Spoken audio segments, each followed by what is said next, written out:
Today I'm going to tie an ice cream cone Chironomid Pupa. This is a fly that was originated by Davison many years ago, and it does a great job of imitating Chironomid Pupa, from real small ones to big bomber-sized chironomids.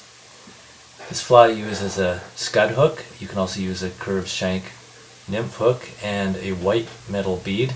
You can also use a glass bead or a plastic bead.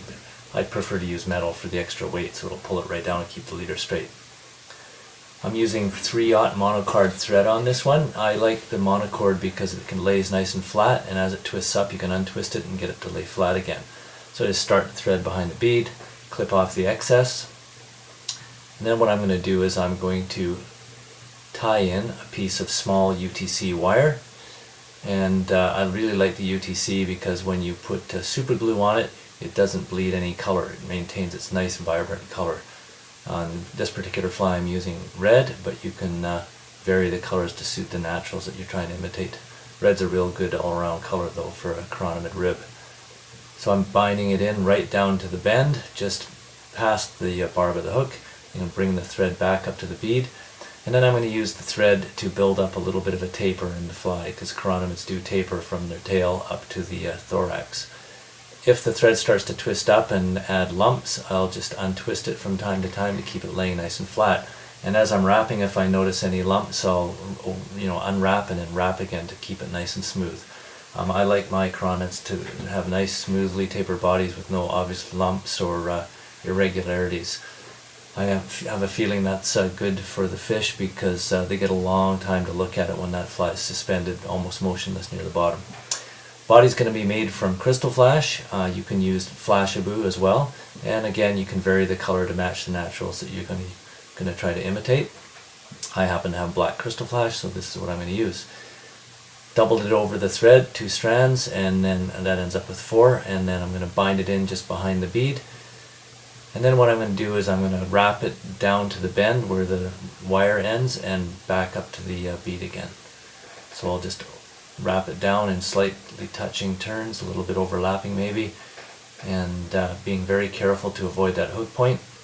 Krystal flash and Flashabou are quite fragile, and if you catch the hook point on the way by, you're going to break your material, and it'll come springing undone on you and drive you crazy. So I'm going to wrap it down to the bend, keeping it nice and thin, and then I'll turn around and come back up to the bead again. And I'm not worrying too much if it starts to open up a little bit, because since I've wrapped down to the bend and back up, the overlapping is going to cover any gaps that I might have. And since I use black thread as an underbody, it's not a really big issue on this fly. But if you have a different thread color, you're going to want to make sure you cover up the gaps. Once I get to the bead, I'll bind it down with a couple of turns of thread, and then I'll cut off the excess. I'm not going to worry too much about doubling it back and binding it down more securely, because I'm going to be coating this fly with super glue later. Take the UTC wire, take 2 or 3 turns right near the butt end to imitate a slight red butt. Sometimes Chironomid pupa have a pronounced red butt because of the residual hemoglobin. And then I'm going to wrap forward in open turns, trying to keep my turns nice and even, and maybe getting slightly bigger as I move up towards the thorax. Again, if I get one that's not quite right, I'll unwrap it and then I'll rewrap it again to get it just right. I think that, since the fish have a long time to look at it, you might as well make the fly as perfect as you can. And, insects are very symmetrical, and they, don't have too many irregularities, so trying to avoid the same thing in my fly. Bind the wire back so that it can't be torn off easily by a fish.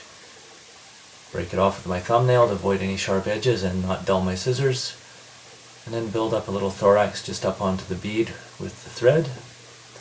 If you want, you can change the thread at this point and vary the thread color for your thorax. I'm going to do a whip finish right behind the bead. Again, trying to keep it nice and smooth. 1 turn right next to the previous one. Clip off the excess.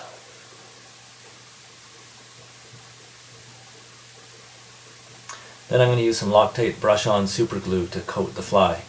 If you didn't coat this fly, 2 or 3 fish and it would be torn to shreds, because Flashabou and Krystal flash not very durable. But put some super glue on it, let it dry, maybe even put 2 coats if you like, and you'll have a very tough fly you can catch dozens of fish on.